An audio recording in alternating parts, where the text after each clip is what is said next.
Okay, so let's dive into this. We've got some really powerful stuff here, excerpts from an audio file, AAAF, FTBBLC.mp3. The lyrics are, well, they feel incredibly raw, very reflective. And our mission, really, in this deep dive, is to try and, unpack the core ideas. What are the feelings being expressed here? We're thinking about self-worth, purpose, inner strength. Yeah, and what's really interesting, I think, is how varied it is. You get these like strong declarations of confidence. Right. But then right alongside that, there's real introspection and this focus on maybe service.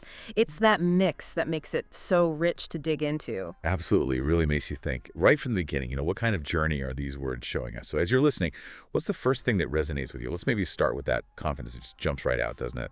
Lines like, take a look at my knee, now bow to it. Oh, yeah. Or just stating flat out, you them 9 times out of 10, and claiming worth from my pen.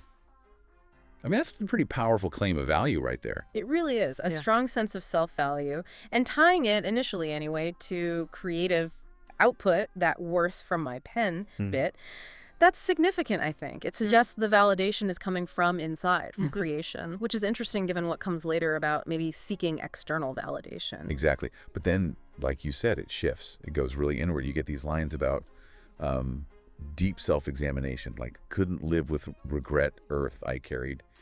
That feels heavy, like confronting things. Yeah, facing the past. And that question, which I think a lot of people might feel, when you look in the mirror, why does it feel like you're looking at a stranger? It really paints a picture, doesn't it? Needing a search party must be major just to find yourself again.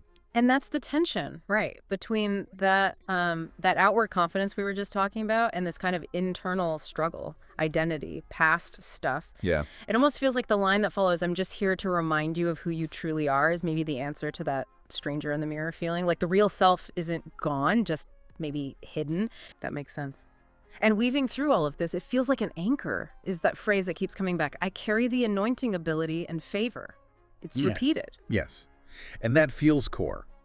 It frames potential, like success or greatness, not as something you achieve out there, but something you actually carry inherently. Right. It's already within you. Exactly. Yeah. It's less about earning it and more about recognizing it, which kind of reframes that other line, being great is less than greater deals. Maybe that inherent strength, that favor, is the greater deal itself.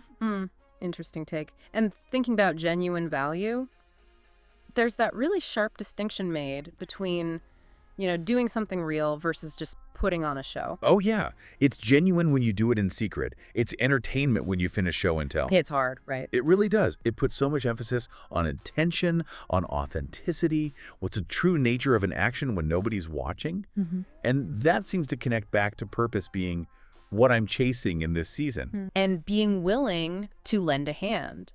It suggests purpose isn't about the big public display, but maybe about quiet, real impact. It even changes how ambition looks. Yeah. The lyrics state, I don't want to be the greatest of all time because the GOAT was under pressure at all times. So instead of aiming for that top spot, Yeah, that isolated peak. the focus shifts. It's about connecting. Speak to the people who listen. Which offers maybe a different way to think about success or influence, doesn't it? It prioritizes that connection, that shared strength, like the line, our strength is the lion and the lamb in the hard times, Right. over being the single high-pressure goat, or its impact measured by resonance, maybe, not just rank. So when we pull back and look at it all, we've got this potent mix. There's bold confidence, but also this vulnerable search for self.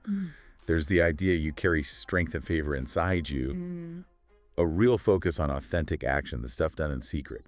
And then this view of impact that's more about connection than just being the greatest.